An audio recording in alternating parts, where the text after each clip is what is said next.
The OnePlus Ace10R is the latest device to be released by OnePlus. It's also likely going to be rebranded as a OnePlus 10R for the global market. Anyway, let's unbox the phone first and check out what exactly the phone looks like.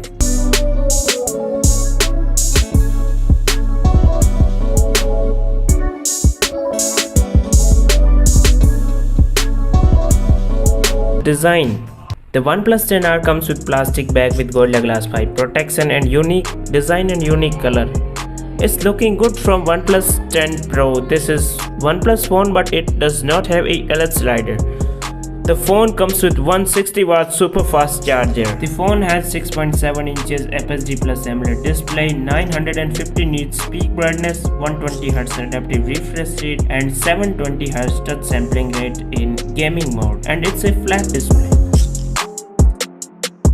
Let's talk about camera setup. 50 megapixel Sony IMX766 primary sensor with 4K 30 fps video recording, 8 megapixel ultra wide camera, 2 megapixel micro lens and a 16 megapixel selfie camera on the front. Inside the phone, MediaTek Dimensity 8100 Max, UFS 3.1 storage, LPDDR5 RAM and 4500 mAh battery. Unfortunately, no IP certification on OnePlus 10R. Overall, this is a nice device. Thank you so much for watching. I will meet you guys in the next one. Like, subscribe and peace out.